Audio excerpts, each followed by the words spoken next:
Hello बच्चों, कैसे हैं आप सब लोग। उम्मीद है अच्छे ही होंगे और पढ़ाई कर रहे होंगे घर पर। आज हम लोग इंटरमीडिएट में सॉलिड स्टेट के जो पढ़ा था अभी तक उसके आगे पढ़ने वाले हैं।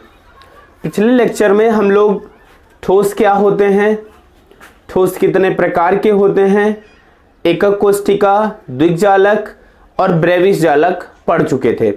आज हम आप लोगों को पढ़ाने वाले हैं उसके आगे अगला पार्ट जो हमारा कनेक्टेड होगा वो होगा पूरी तरीके से अब जो हमने पढ़ी थी एकक कोष्ठिका, एकक कोष्ठिका के बारे में अब हमें कुछ गणनात्मक रूप से उसकी गणनाएं करनी हैं। तो चलो आगे हम लोग पढ़ते हैं। ध्यान से समझिए कि पहले तो एक दो बातें ध्यान से आप सब लोग समझ लीजिए, ठीक है। जैसे सबसे पहले हम बात करेंगे कि हमारे पास एक एकक कोष्ठिका है। जैसे ये एक एकक कोष्ठिका है, ठीक है। क्या है ये एक एकक कोष्ठिका हमारे पास दी गई है। एकक कोष्ठिका क्या होती है? क्रिस्टल जालक की सबसे छोटी इकाई होती है जिसकी बार बार पुनरावृत्ति से एक त्रिविम संरचना का निर्माण होता है जिसे द्विजालक कहा जाता है। इसके ये अवयवी कण हैं। क्या है ये? अवयवी कण हैं जो यहाँ पर उपस्थित होंगे, ठीक। और इन बिंदुओं को जो है हम लोग कहते हैं जालक बिंदु। क्या बोलते हैं इनको जालक बिंदु बोलते हैं। क्या बोलते हैं इनको? जालक बिंदु। तो ये जालक बिंदु हो गए, ठीक है। तो जालक बिंदु, अब अगर आपसे कहा जाए, आप ध्यान दीजिएगा, ये जालक बिंदु हो गए। अब इसकी बात करें तो ये जो इस तरीके से जो फेस आपको मिल रहे हैं इनको बोलते हैं फलक। क्या बोलते हैं इनको बोलते हैं फलक। और ये तो है जालक बिंदु जो है ये कोना, इसको बोलते हैं कोना या कार्नर, ठीक है। ये कोनों पर होते हैं, इन्हें कार्नर भी बोला जाता है, ठीक है। अगर हम बात करें ये एक भुजा, तो भुजा हम सब लोग जानते हैं इसको कोर बोलते हैं। क्या बोलते हैं हिंदी में? इसको कोर बोलते हैं। और इसकी जो भी दूरी होती है वो तो कोर की लंबाई हो जाएगी।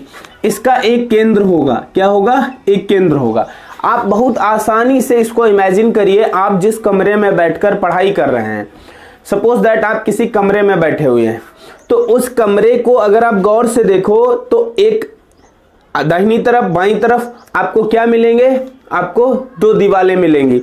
तो ये दो दीवारें मतलब दो फलक हो गए, एक ऊपर एक नीचे।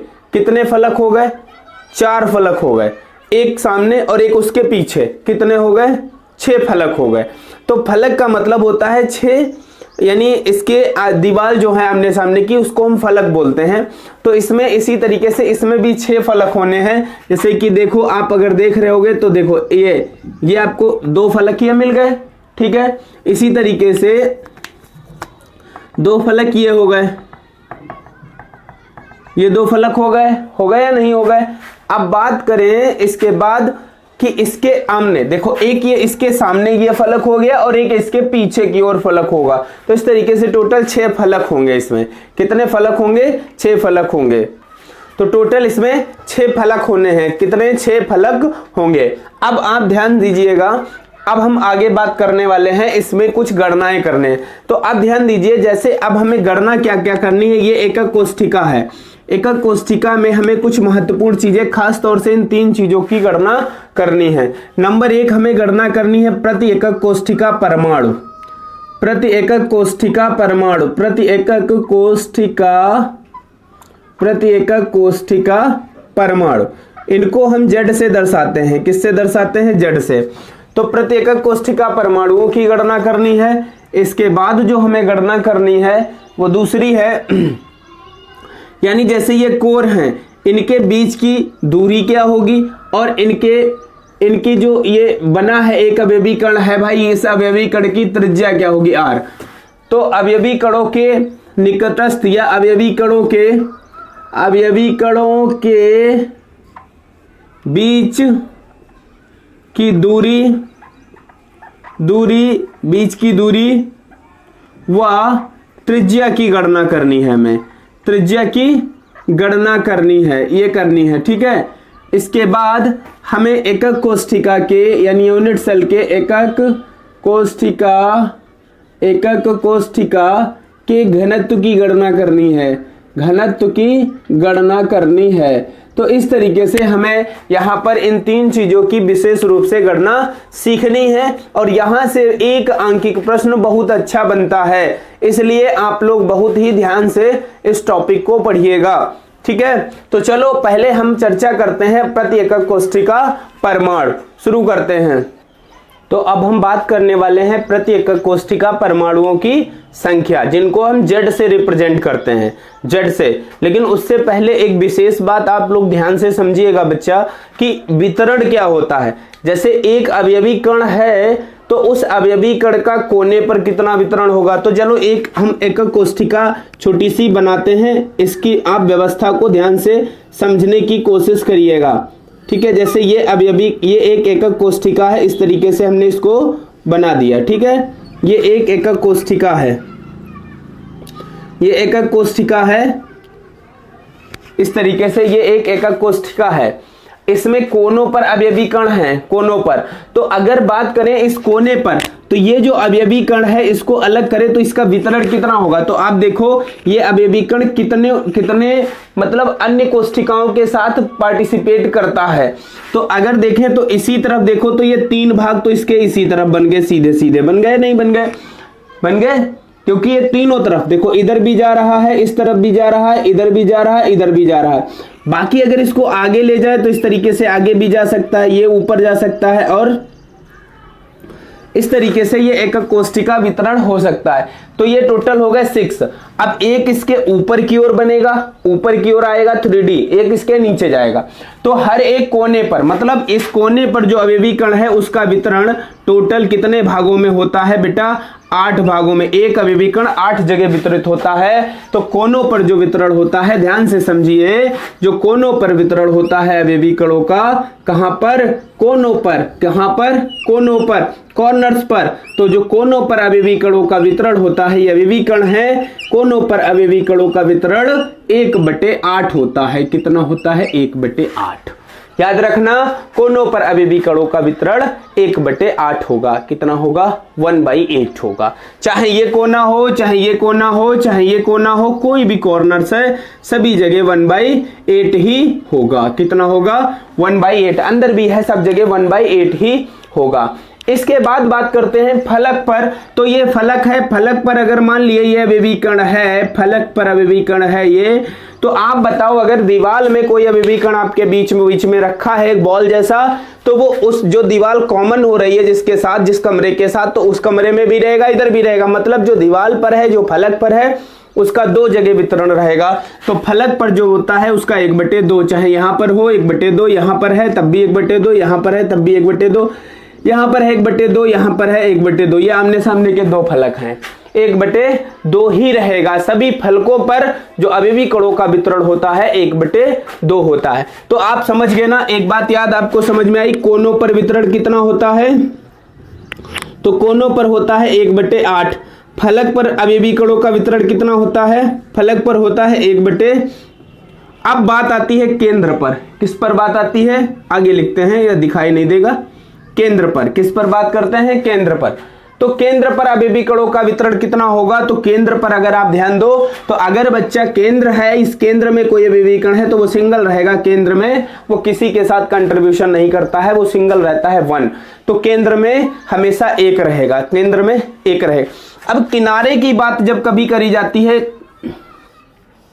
ठीक है, इस तरीके से किनारे की बात की जाती है तो उसमें थोड़ा सा अलग लगाना पड़ता है, अलग लगाना पड़ता है। किनारों के लिए अगर हम बात करें तो किनारे पर जब कभी किनारा कहीं पर आ जाए, तो किनारा की बात की जाए तो किनारे पर याद रखना 1/4 वितरण होगा। हालांकि ये बहुत रेयर केस है, किनारा वाला जो है 1/4, किनारा बराबर 1/4। ये बड़ा रेयर है, आपको बहुत कम मिलेगा। लेकिन ये 3 याद रखना है आपको, कोनों पर 1/8 और कोनों पर 1/8, फलक पर 1/2, केंद्र में 1 रहेगा। अब हम बात करेंगे बेटा प्रति एकक कोष्ठिका परमाणुओं की संख्या पर। ध्यान दीजिएगा, उम्मीद करते हैं ये समझ में आया होगा। ठीक है, ये ऐसे बनाकर वितरण जरूर लिख लेना। ये वितरण है, सबका अलग अलग दिया है, ये वितरण है। क्या है, अवयवी कणों का ये वितरण है। वितरण है किसका, अवयवी कणों का वितरण है ये। ठीक है, तो अब आगे बात करते हैं। तो अब यहाँ पर हमें निकालना है, इसके लिए क्या निकालना है, इसके लिए हमें जेड निकालना है। सबसे पहले हम बात करेंगे साधारण घनी एकक कोष्ठिका के लिए, यानी जेड की गणना, प्रति एकक कोष्ठिका परमाणुओं की गणना। देखो इसका एक हम सूत्र लिख रहे हैं, वो सूत्र आप लोग याद रखोगे। जैसे अगर कोई भी है तो जेड बराबर हो जाएगा 1/8, कोनों पर वितरण क्या होता है 1/8, ठीक है। अवयवी कण का वितरण होता है 1/8 गुणे कोनों पर अवयवी कण, कोनों पर अवयवी कण, ठीक है, अवयवी कण प्लस, अब क्या लिखेंगे फलक, इसमें फलक पर क्या होता है वितरण 1/2, टोटल कितने हैं, यानी अब फलक केंद्र पर अवयवी कण, फलक केंद्र पर अवयवी कण,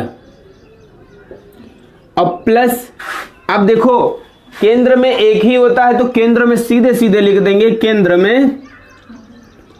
केंद्र में अवयवी कण, केंद्र में आका मतलब अवयवी कण, ठीक है।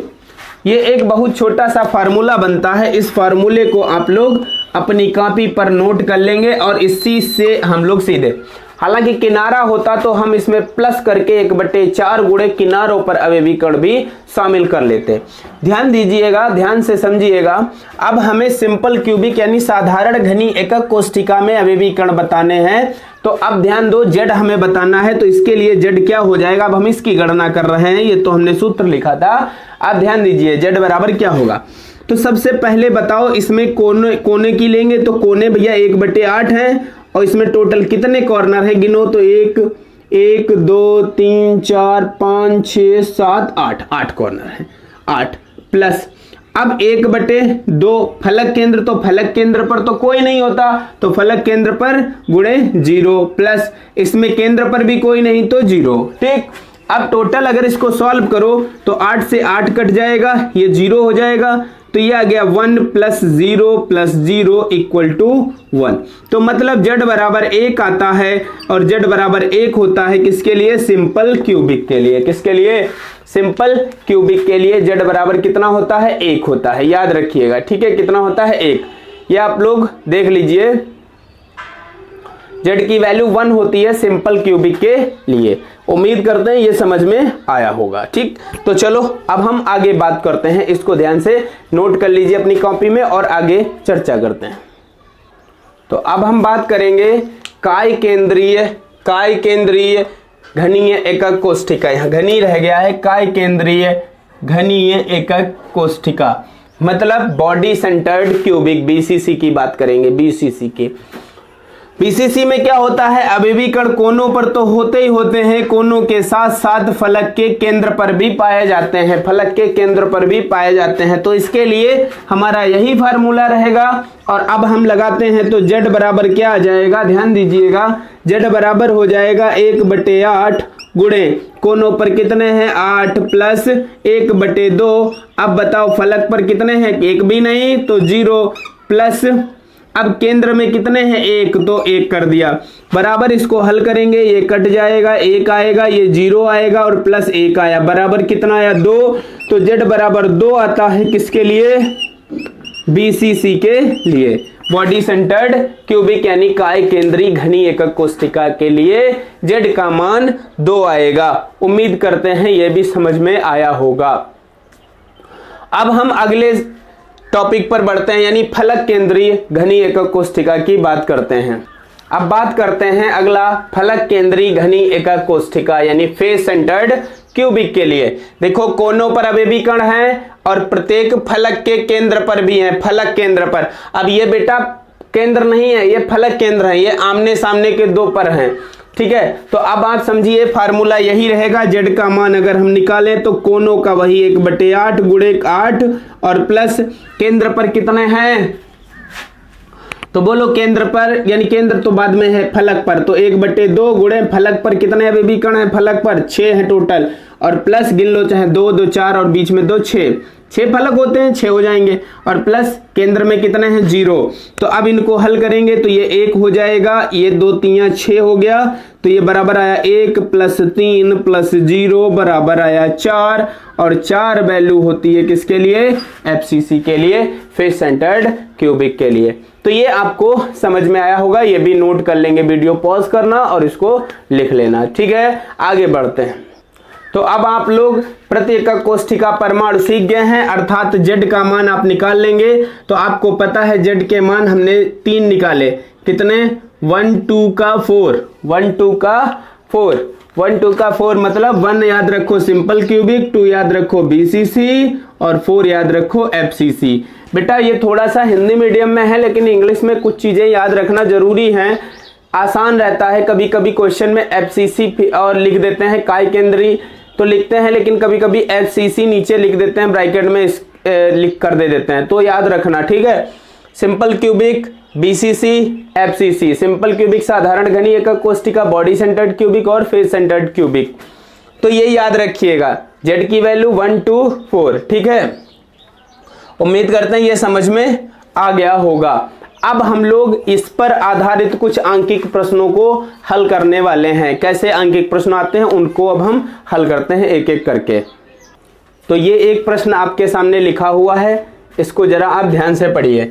एक यौगिक P, ठीक है, एक यौगिक P और Q 2 तत्वों से बना है। यह घनी व्यवस्था में है, जिसमें P परमाणु घन के कोनों पर तथा Q परमाणु फलक केंद्र पर हैं। Q परमाणु किस पर हैं, फलक केंद्र पर हैं, और P परमाणु किस पर हैं, P परमाणु घन के कोनों पर हैं। यौगिक का सूत्र क्या होगा, यौगिक का सूत्र क्या होगा ये आपको बताना है। तो अब आप ध्यान दीजिएगा, सबसे पहले एक यानी P परमाणुओं की संख्या प्रति एकक कोष्ठिका निकालो और Q परमाणुओं की संख्या प्रति एकक कोष्ठिका निकालो। तो इसको हल करते हैं। देखो, कोई भी क्वेश्चन हल करने से पहले उसको ध्यान से समझना चाहिए कि कौन चीज कहां पर है। ठीक है, जैसे आपको हम समझाने के लिए एक यहां पर डायग्राम छोटा सा बनाते हैं, समझिएगा। ये जैसे ये एकक कोष्ठिका है, ठीक, ये सब कोनों पर परमाणु हैं, ठीक है, और दूसरे जो हैं वो केंद्र पर हैं, फलक केंद्र पर, फलक केंद्र पर ये हैं, ठीक है, ये फलक केंद्र पर हैं। ऐसे करके बना देते हैं, ये है और ये है डॉट डॉट, ठीक। तो ये फलक केंद्र पर हैं। अब आप समझिएगा, कह रहा है प्रश्न में कि ये जो परमाणु हैं कोनों पर, तो कोनों पर P परमाणु हैं और यहां फलक पर Q परमाणु हैं। आपको सूत्र बताना है, इसका सूत्र क्या होगा, तो इसका सूत्र क्या होगा ये बताना है। अब आप ध्यान से समझो, सबसे पहले हम निकालेंगे कोनों पर, यानी प्रति एकक कोष्ठिका ही हम निकाल रहे हैं, प्रति एकक कोष्ठिका, प्रति एकक कोष्ठिका, ठीक है बेटा, प्रति एकक कोष्ठिका पर यूनिट सेल। क्या करते हैं, P परमाणु की संख्या, मतलब P परमाणु कितने होंगे, तो P परमाणुओं की संख्या की अगर बात करें तो बताओ कोनों पर वितरण कितना होता है, 1/8, कितने होते हैं, 8 = 1, ठीक है। अब Q परमाणु की बात करें तो Q परमाणु कितने हो जाएंगे, बताओ भाई, Q परमाणु क्या होंगे, फलक पर क्या वितरण होता है, 1/2, सूत्र देखना पीछे फलक वाला, 1/2 कितने होते हैं, 6 = 3, तो Q आए 3। तो अब आप देखिए, अतः सूत्र का अगर हम बात करें तो इसमें P अनुपात Q बराबर कितना आया, 1:3, तो सूत्र बराबर क्या हो जाएगा, अतः P ये आया, अतः सूत्र, और सूत्र बराबर क्या लिख दोगे, क्या लिख दोगे, PQ3, ये सूत्र आ गया। मतलब P का 1 था 1 और Q का 3, तो 3 लिख दिया, तो PQ3 सूत्र बन गया, PQ3। समझ लीजिए, समझ में आया होगा। अगला ऐसा ही एक सवाल और करते हैं, ठीक है। अब देखो, एक सवाल हमने बिल्कुल वैसे थोड़ा सा बस डेटा बदला है, बाकी सेम टू सेम वही सवाल है। क्या कह रहे हैं, एक यौगिक A तथा B 2 तत्वों से बना है।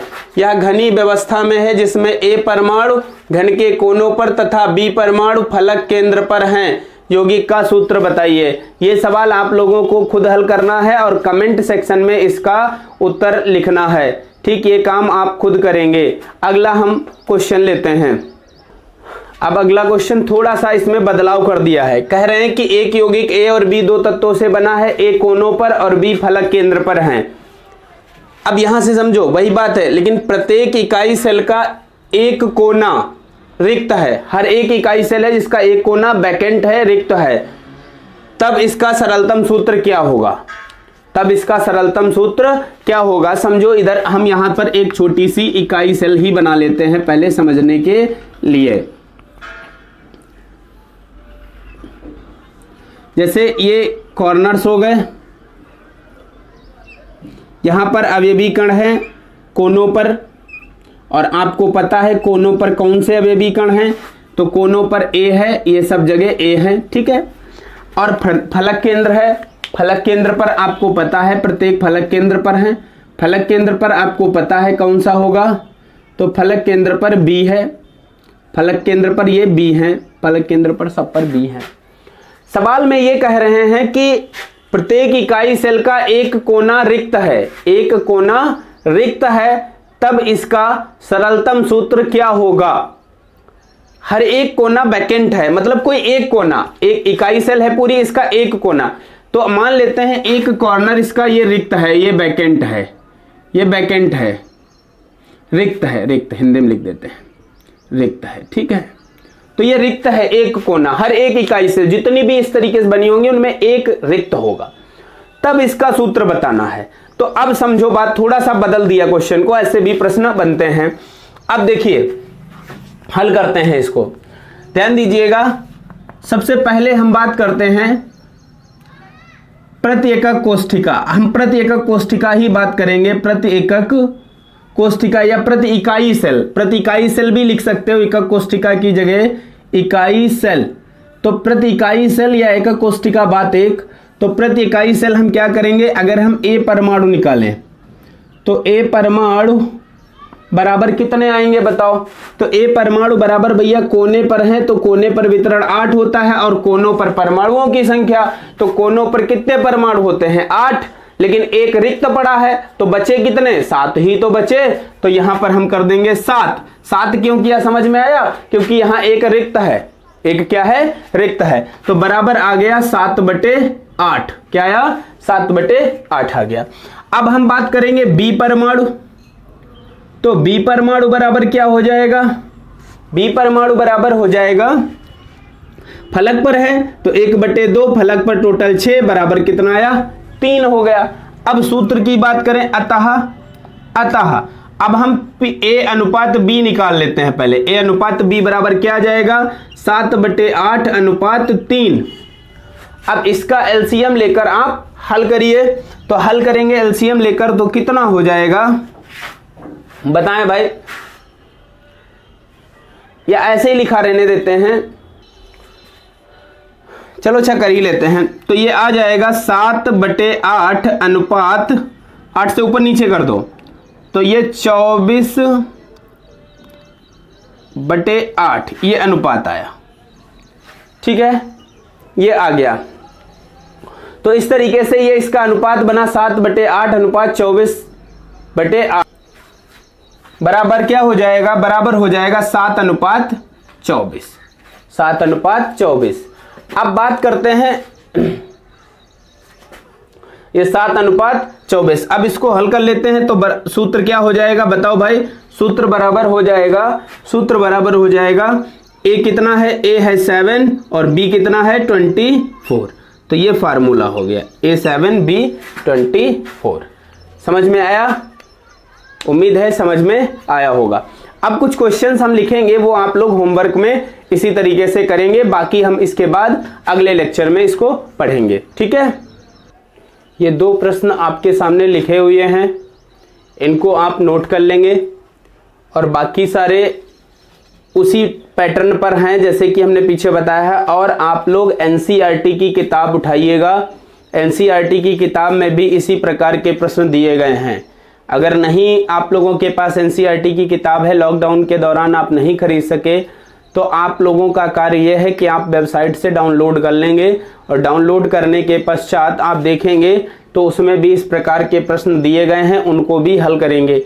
इन प्रश्नों के उत्तर कमेंट सेक्शन में आप लिख देंगे। और हाँ, एक बात ये भी भाई, आप लोग वीडियो पूरी देख लेते हो, नीचे एक लाइक बटन है उसको दबा दिया करो, अच्छा लगता है थोड़ा सा, लेकिन कोई आपका दायित्व तो नहीं बनता है कि आपको पसंद आई या नहीं है। नहीं पसंद, आप जो लोग लाइक नहीं करते उनसे तो अच्छे वो लोग हैं जो कम से कम वीडियो को डिसलाइक तो कर देते हैं, वो कुछ तो रिएक्शन देते हैं कि भाई हमें पसंद नहीं आया, आप और बेटर करने की कोशिश करिए।